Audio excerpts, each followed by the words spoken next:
ces messages, Dieu a mis dans mon cœur il y a 3 semaines.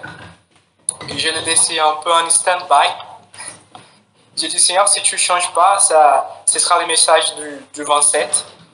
Donc, il n'a pas changé. Donc, je pense qu'il a quelque chose pour nous là-dessus. Donc, je voulais commencer avec un constat de ces professeurs, pasteurs, enfin, je veux dire maître pasteur américain. Il est un spécialiste en culture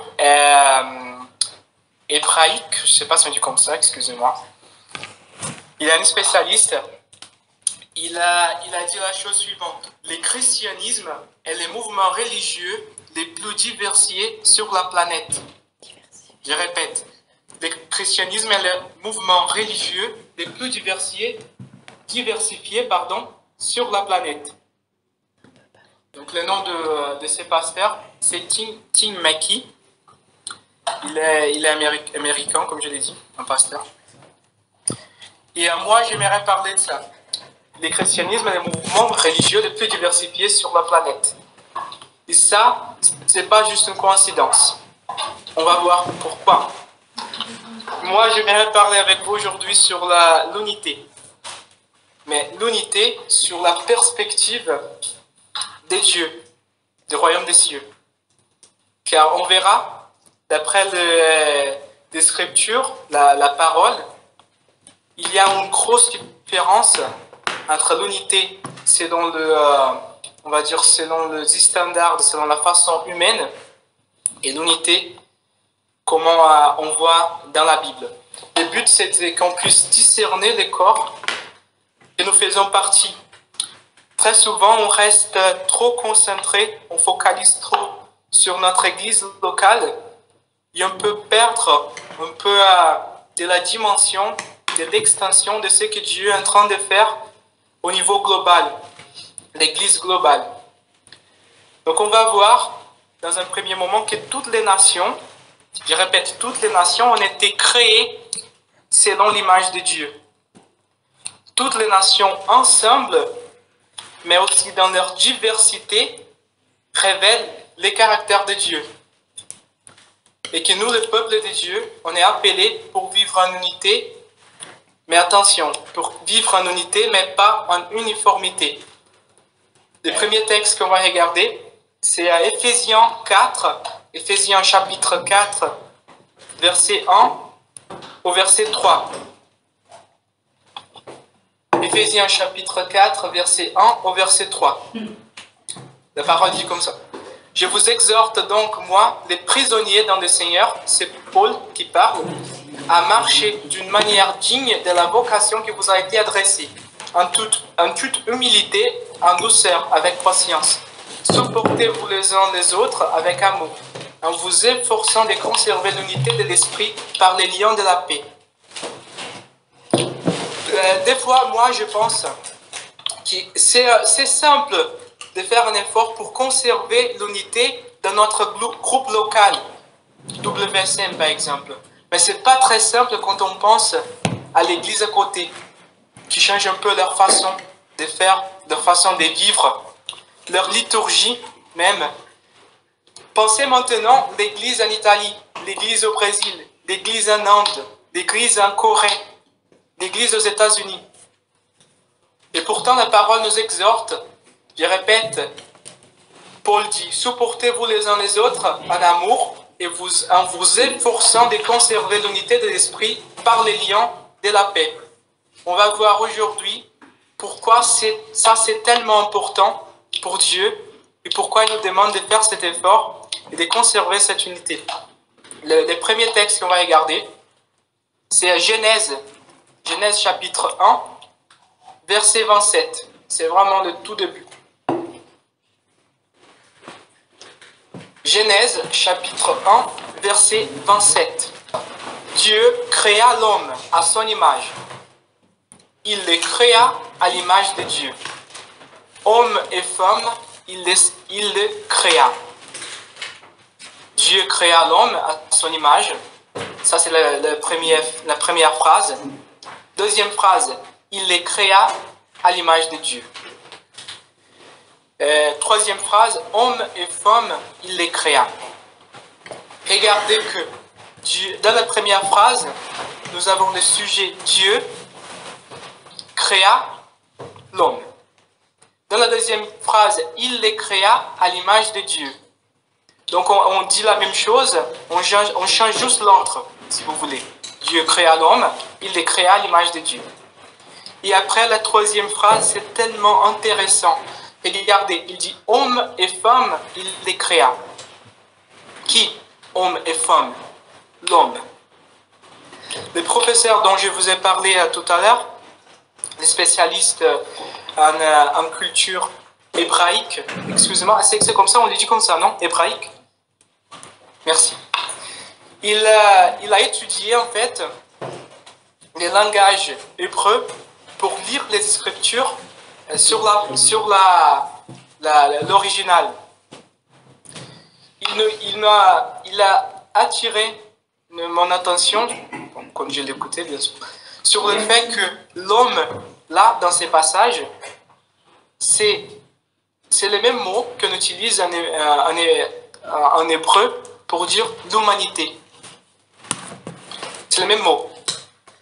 Et après, sur les structures elles-mêmes de ces passages, on voit que l'homme, dans la première phrase, devient le sujet dans la deuxième phrase et devient homme et femme dans la troisième phrase.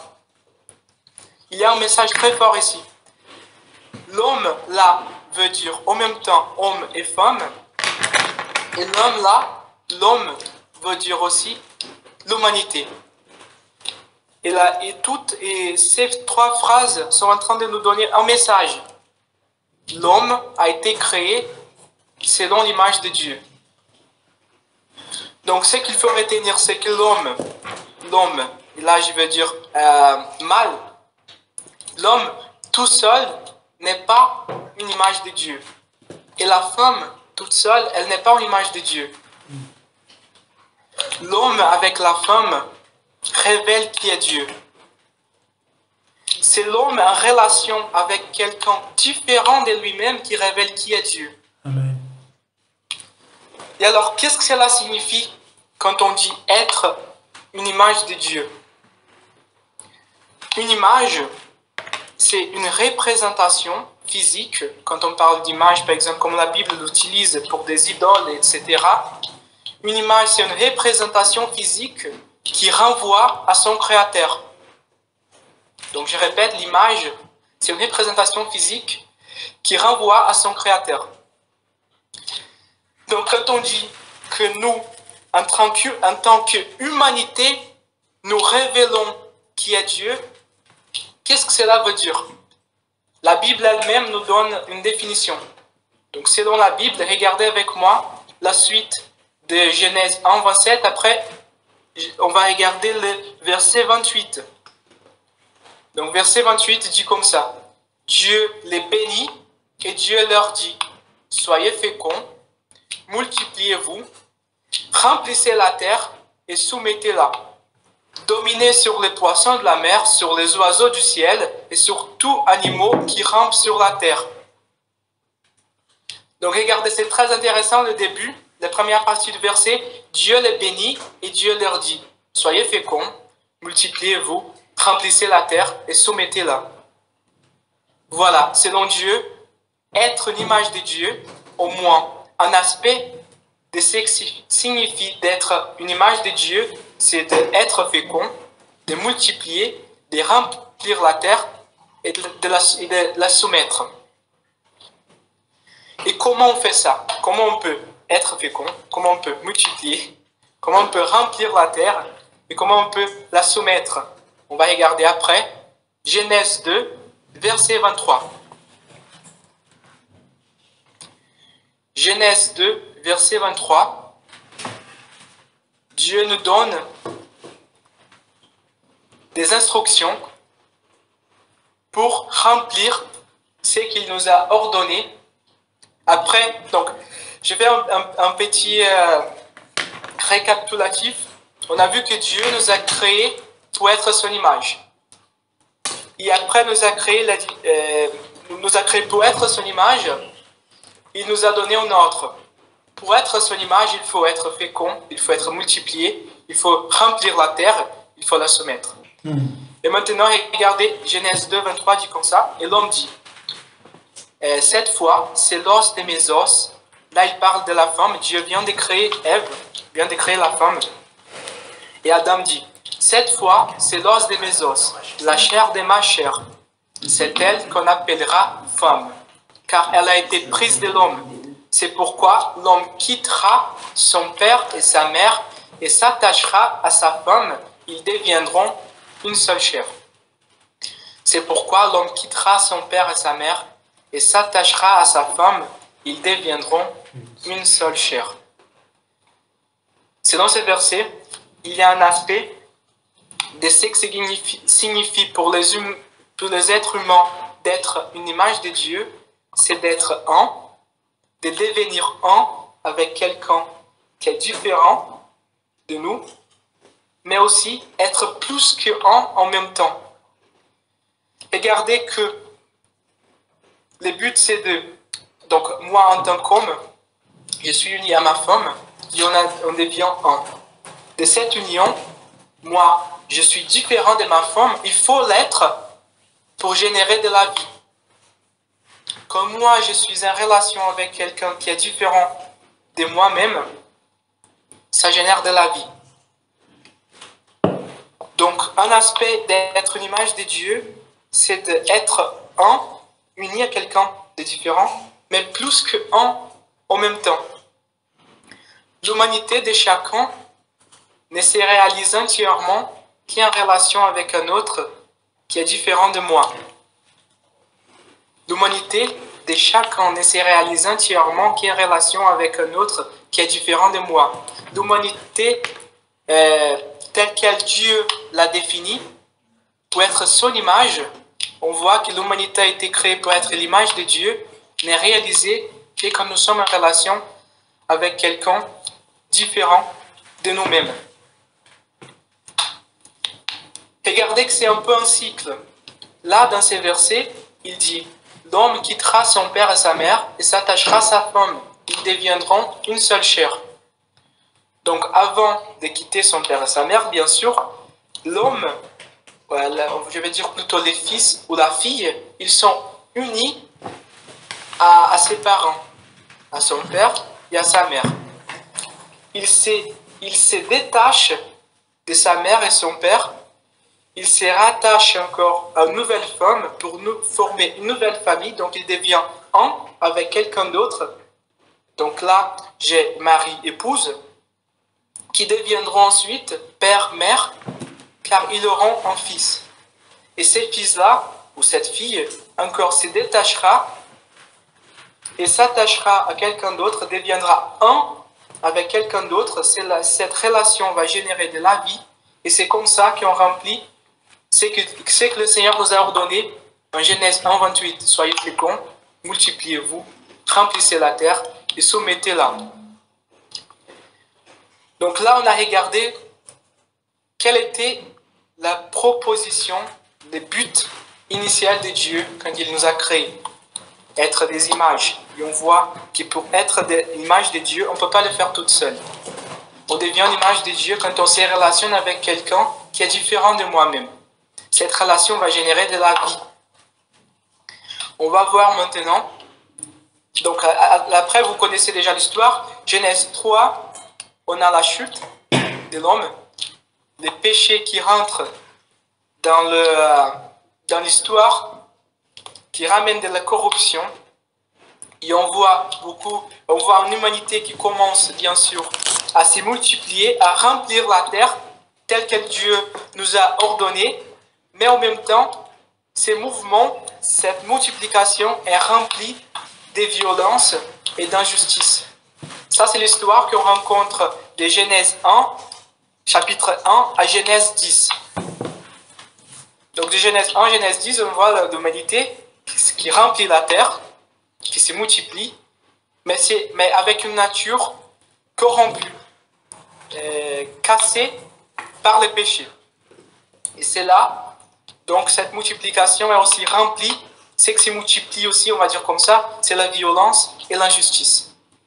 Et cela arrive, nous avons en Genèse 11, les sommets, c'est une crise qu'on va lire ensemble. Genèse 11, verset 1 à 9, s'il vous plaît. Genèse 11, de verset 1 au verset 9. C'est un peu long. Or, toute la terre parlait en même langage, avec les mêmes mots. Partis de l'Orient, ils trouvèrent une vallée au pays des Chinéars et ils y habitèrent. Ils se dirent l'un à l'autre, allons, faisons des briques et cuisons-les au feu. La brique leur servit de pierre et le bitume leur servit de mortier. Ils dirent encore, allons, bâtissons-nous une ville et une tour dont les sommets touchent au ciel et faisons-nous un nom, afin que nous ne soyons pas disséminés à la surface de toute la terre. L'Éternel descendit pour voir la ville et la tour que bâtissaient les fils des hommes. L'Éternel dit, voilà un seul peuple, ils parlent tous un même langage, et voilà ce qu'ils ont entrepris de faire. Maintenant, il n'y aurait plus d'obstacles à ce qu'ils auraient décidé de faire. Allons, descendons, et là, confondons leur langage afin qu'ils n'entendent plus le langage les uns des autres. L'Éternel les dissémina, loin de là, sur toute la surface de la terre. Ils cessèrent de bâtir la ville. C'est pourquoi on l'appela du nom de Babel, ou Babylone, car c'est là que l'Éternel confondit les langages de toute la terre. Et c'est de là que l'Éternel les dissémina sur toute la surface de la terre. Moi, je trouve ce texte super. On voit d'abord un principe divin, l'unité. Indépendamment si la nature humaine elle était corrompue ou pas, il y a un principe divin en action là, c'est l'unité. Le peuple, il était uni. Regardez au tout début là, verset 1. Or, toute la terre parlait en même langage. Après, Dieu même dit, voilà un seul peuple, ils parlent tous en même langage. Donc, ils étaient unis. Et dans cette unité, ils ont tracé deux objectifs. Deux objectifs qui sont complètement contraires à la nature divine, mais tout à fait cohérents avec la nature pécheresse humaine. Ces deux objectifs, regardez les premiers, ils voulaient élever leur propre nom. Regardez le verset, je n'ai pas le verset exact ici, mais bon. Allons, bâtissons-nous une ville et une tour dont les sommets touchent au ciel, et faisons-nous un nom, afin que nous ne soyons pas disséminés à la surface de la terre. Donc le premier objectif, c'était d'élever leur propre nom. Et le deuxième objectif, c'était de n'être pas disséminés sur la surface de la terre. Alors qu'on vient de voir le texte, Genèse 1, Dieu a dit, soyez féconds, multipliez-vous et remplissez toute la surface de la terre. Le premier objectif, élever leur propre nom. Pourquoi c'est contraire à la nature divine? Car c'est un désir d'auto-exaltation. Moi, je veux enlever mon propre nom. Moi, je veux faire mon nom grand. C'est le même péché qui a causé la chute de Satan, Lucifer. Je veux enlever mon propre nom. Je veux faire mon nom grand. Le deuxième objectif, c'est de n'être pas disséminé sur la surface de la terre. C'est aussi, si on peut dire comme ça, une auto-isolation. Donc, d'un côté, élever mon propre nom, je me refuse d'entrer en relation avec les autres. Alors, excuse-moi. N'être pas disséminé, je me refuse de rentrer en relation avec les autres. Je veux rester isolé, tout en exaltant mon propre nom, tout en élevant ma culture au-dessus des autres. Là, maintenant, on commence à toucher un peu l'histoire de l'humanité. Élever ma culture au-dessus des autres. Ça, ce qu'on appelle, moi j'aime bien ces termes, la mentalité de la Babylone. La mentalité de la Babylone, car ça vient de Genèse 11. Je me refuse d'entrer en relation avec les autres et j'exalte ma culture, ma façon de faire, ma façon de penser au-dessus des autres. Quand on regarde l'histoire de l'humanité, on a des guerres qui ont été motivées à cause de ça. La colonisation. Ma culture est au-dessus de la tienne. Ma façon de faire au-dessus de la tienne. Je vais t'enseigner à être civilisé. La fierté nationaliste extrémiste. Là, je ne parle pas des Italiens qui sont fiers, par exemple, de leur culinaire. Non, je ne parle pas de ça. Je parle de la fierté nationale extrémiste, telle qu'on a vu en Allemagne, naziste, par exemple. Je parle de ça. Quand on essaie d'élever notre culture au-dessus des autres, nous sommes en train de dire que les autres, d'une certaine façon, que les autres ne réfléchissent pas qui est Dieu. Mais la mienne, oui. Ma culture est au-dessus des autres. Ma culture est plus importante que les autres. C'est un peu une mentalité un peu impérialiste, si je peux le dire comme ça. C'est la base, c'est ce qu'on voit dans les empires. C'est comme ça qu'on dit, non? Les empires, tout au long de l'histoire. L'empire romain, grec, perse, etc. Ce qu'on voit en Daniel 7, pour ceux qui veulent regarder après. La mentalité de la Babylone, quand je cherche à exalter mon nom et ma culture au-dessus de les autres, a des fruits, le chaos et l'injustice. Pour ça, Dieu les a arrêtés. Toute l'injustice, toute la violence, tout le chaos qui a été multiplié tout au long du chapitre 1 jusqu'au chapitre 10, arriverait au sommet au chapitre 11. Et Dieu, dans un acte de miséricorde, il casse cette unité. L'unité en soi-même, elle n'est pas ni bonne ni mauvaise. C'est comme un couteau.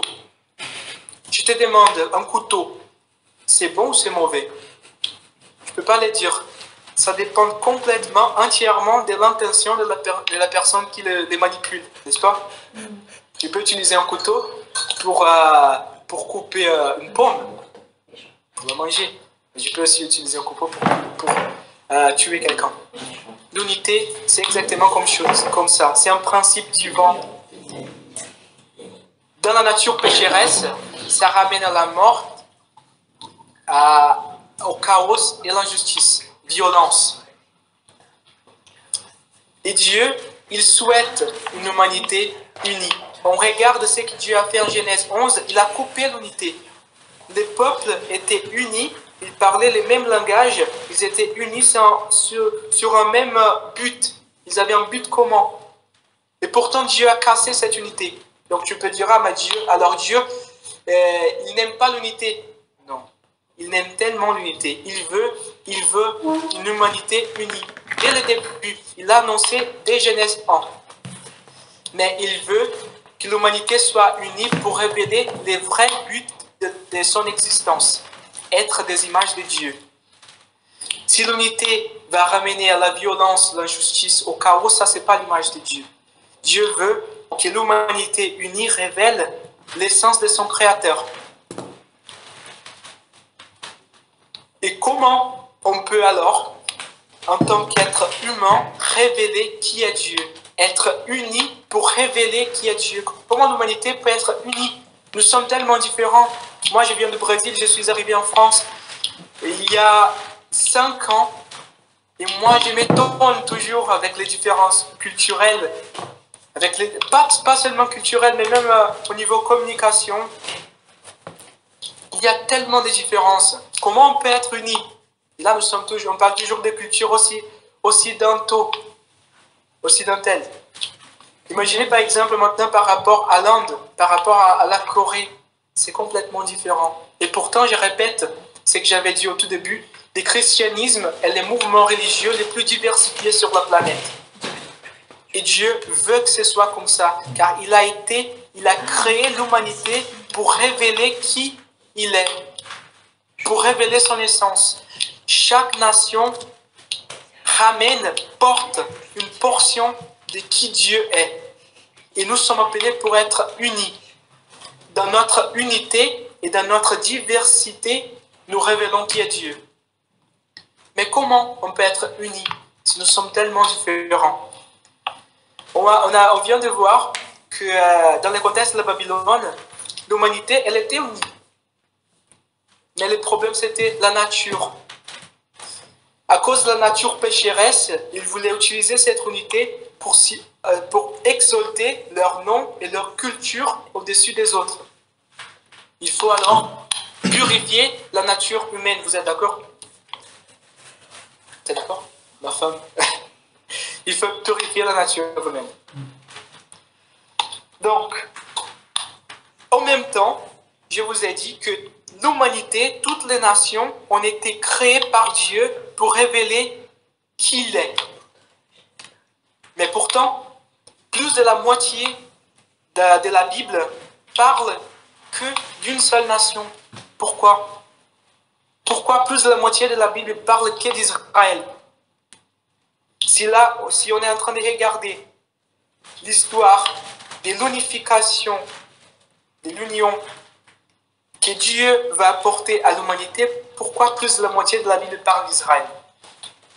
Donc, après avoir cassé l'unité de la Babylone, nous avons les débuts des nations. Regardez le verset, je lis encore le verset 9. L'Éternel les dissémina loin de là, sur toute la surface de la terre. Ils cessèrent de bâtir la ville. C'est pourquoi on l'appela du nom de Babel. Car c'est là que l'Éternel confondit les langages de toute la terre, et c'est de là que l'Éternel les dissémina sur toute la surface de la terre. Donc là, nous avons la création des nations, une multitude de nations.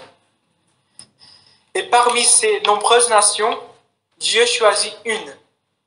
Dieu choisit une pour travailler à partir de celle-là, les saluts pour toutes les autres. C'est pourquoi plus de la moitié de la Bible parle que d'Israël. On est en train de suivre comment Dieu est en train de travailler le salut pour toutes les nations. Dès le début, Dieu a annoncé que ces plans-là, c'était pour toutes les nations. Regardez Genèse 12. On vient de lire Genèse 11. Genèse 12, il choisit une nation. En fait, il choisit une personne, Abraham. Abraham qui n'était pas quelqu'un qui avait un nom connu, qui n'était pas quelqu'un qui avait un nom célèbre, mais Dieu l'a choisi pour lui, Dieu lui-même, élever son nom.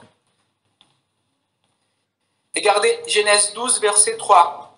Je bénirai ceux qui te béniront, je maudirai celui qui te maudira.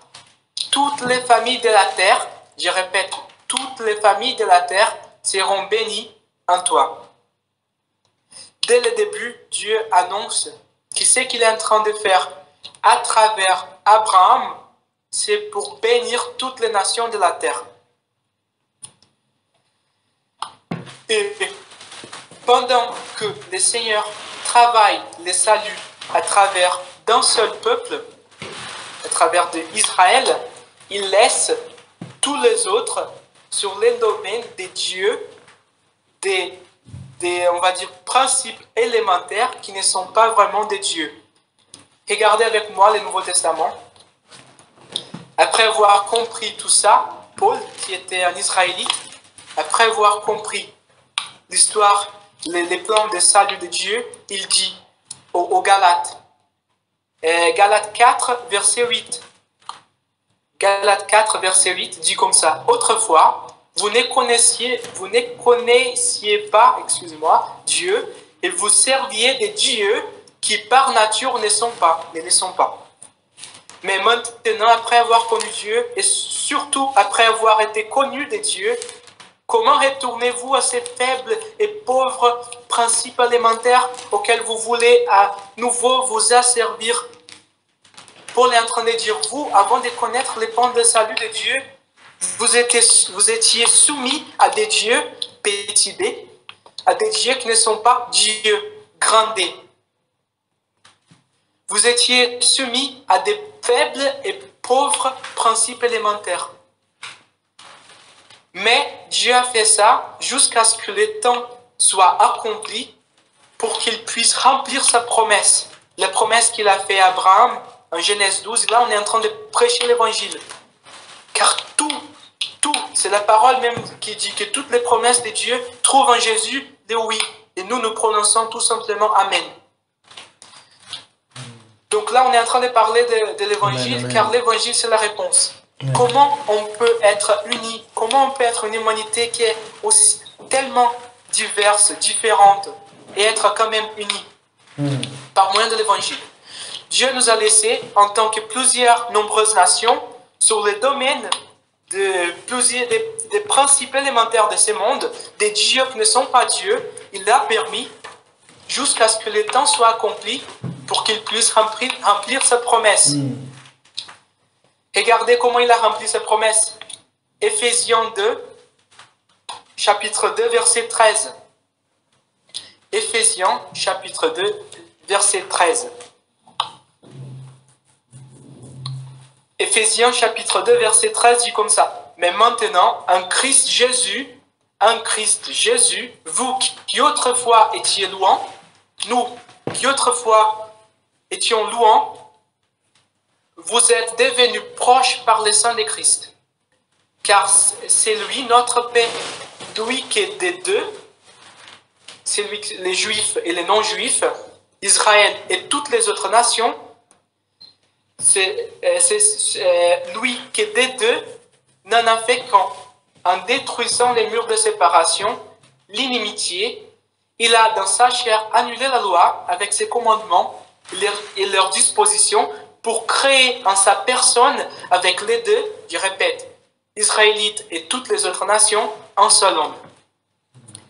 Nouveau en faisant la paix et pour les réconcilier avec Dieu, tous les deux en un seul corps par sa croix, en faisant mourir par elle l'inimitié. Donc, le Seigneur nous a laissé sur le domaine des principes élémentaires de Dieu qui ne sont pas Dieu. Oui, dans le passé, avant de connaître l'Évangile, les nombreuses nations ont, comment on va dire, ont loué, ont exalté, ont servi à d'autres dieux, petits dés, des forces qui ne sont pas Dieu. Mais regardez aussi ce que Paul dit en Grèce. En Grèce, la Grèce, c'est ce qu'on voit dans la mythologie. Oui, Paul est allé là-bas. Il est entré à Athènes. Regardez avec moi Acte 17. Acte 17, verset 24. Paul est arrivé en Grèce pour prêcher l'évangile. La Grèce qui adorait Zeus, Athènes, et tous les dieux qu'on connaît bien des films, etc. Regardez, Acte 17, 24, c'est que Paul dit. Les dieux qui a fait le monde et tous ceux qui s'y trouvent, lui qui est le Seigneur du ciel et de la terre, n'habite pas dans des temples faits par la main des hommes. Il n'est pas servi par des mains humaines, comme s'il avait besoin de quoi que ce soit. Lui qui donne à tous la vie, le souffle et toutes choses. Il a fait que toutes les nations humaines issues d'un seul homme habitent sur toute la face de la terre. Il a déterminé les temps fixés pour eux et les bornes de leur demeure, afin qu'ils cherchent Dieu pour les trouver si possible en tâtonnant. Or, il n'est pas loin de chacun de nous, car en lui nous avons la vie, les mouvements de l'être. C'est ce qu'ont dit aussi quelqu'un de vos poètes. Nous sommes aussi de sa race. Ainsi donc, étant de la race de Dieu, nous ne devons pas penser que la divinité soit semblable à de l'or, à de l'argent ou à de la pierre sculptée par l'art et l'imagination des hommes. Dieu, sans tenir compte des temps d'ignorance, annonce maintenant à tous les hommes, en tous les lieux, qu'ils aient qu'ils aient se repentir, parce qu'il a fixé un jour où il va juger le monde selon la justice, par un homme qu'il a désigné. Et il en a donné à tous une preuve digne de foi en les ressuscitant d'entre les morts. Ce que Paul est en train de dire aux Grecs, c'est que oui, vous avez adoré des images, des sculptures en or, en argent, en pierre dans votre passé, et Dieu a permis ça. Mais là, maintenant, le temps est accompli. C'est le moment de se repentir et de venir à Dieu. Car il appelle de toutes les nations pour former un seul peuple. Pour former un seul peuple, par quel moyen? À travers le sang de Christ. Ce qu'on a vu avant en Ephésiens 2. Ephésiens chapitre 2, verset 13. Donc, Dieu, quand le temps est accompli, Dieu envoie Jésus, envoie un pour ramener la vraie unité. Pour ramener l'unité dans le bon sens. On a vu qu'il faut purifier l'essence, le cœur, la nature humaine pour qu'on puisse être des images de Dieu. Donc on voit tout au long de l'Ancien Testament Israël qui tombe à chaque fois en continu, car la loi, les règles ne suffisent pas pour purifier la nature humaine. Et Paul après il dit que les scriptures, la loi, elle a montré que la nature humaine, elle est pécheresse. Il n'y a pas d'acte que l'homme ne peut pas sauver à soi-même. Il n'y a pas des actes au moyen desquels on peut être sauvé. Donc Dieu, en réponse, il envoie Jésus. Les moyens pour qu'on puisse être sauvé. Par le ministère du Saint-Esprit, on peut être finalement purifié de cette nature pécheresse pour devenir l'image de Dieu. Et en acceptant, en disant oui à Jésus, on passe du royaume des ténèbres, comme dit la parole, au royaume du Fils bien-aimé. Au royaume des ténèbres, ou en d'autres mots, Babylone, au royaume du Fils bien-aimé. On laisse à côté cette unité qui ramène la violence, l'injustice, pour vivre une nouvelle forme d'unité. Une unité qui ramène à la vie, qui révèle qui est Dieu, qui révèle la vraie essence de Dieu.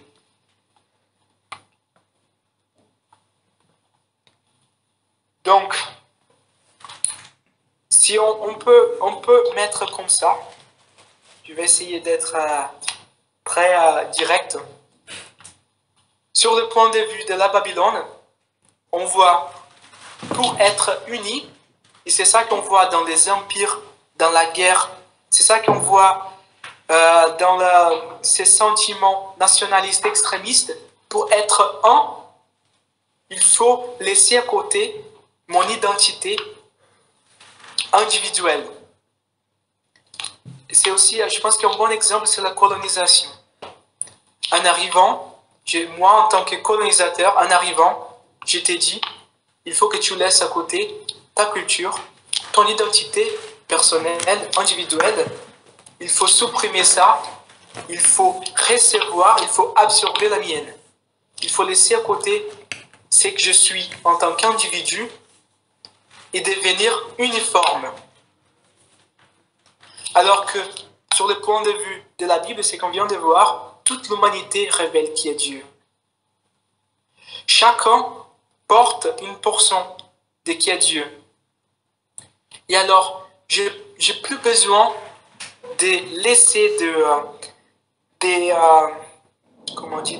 laisser à côté mon identité personnelle, individuelle, mais au lieu de ça, je vais dire oui à Jésus. La nature pécheresse, elle va être purifiée et elle va être aussi enrichie. Et là, je peux devenir un, pas car je suis uniforme maintenant, mais en gardant ma particularité, c'est que moi, je deviens un en étant différent. Ça, c'est pourquoi le christianisme peut être le mouvement religieux le plus diversifié de la face de la terre. Et nous, en tant qu'Église, nous pouvons être unis. Et moi, je voudrais vous poser une question maintenant.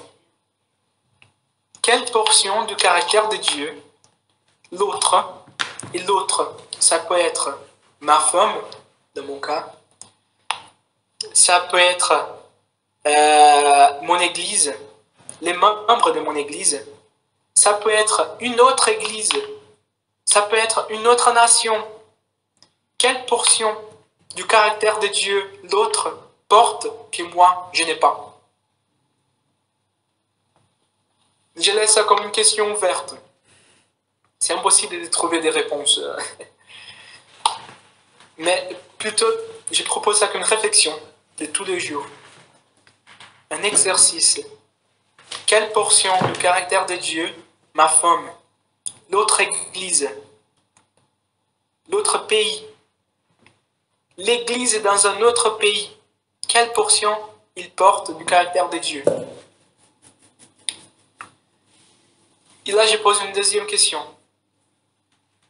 Sous la lumière de cette réponse, moi, je suis en train de connaître plus de Dieu à travers cette portion-là, ou j'essaie de la cacher, de la couvrir, de la faire devenir comme la mienne, de l'uniformiser.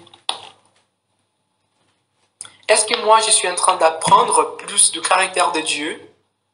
Ou est-ce que je suis en train d'essayer? Ou est-ce que je suis dans une enquête pour transformer l'autre, pour le faire comme moi?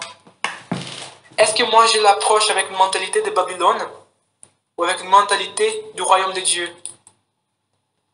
Car si on prend dans notre milieu celui qui connaît plus de Dieu, sur la face de la terre même, celui qui connaît plus de Dieu, ce qu'il ne connaît pas, c'est infiniment plus grand que ce qu'il connaît de Dieu. Et nous voyons dans la Bible, dans l'histoire de l'humanité, que notre Dieu est un Dieu qui bouge de diverses manières, de divers moyens différents, sans changer l'essence, sans changer les messages.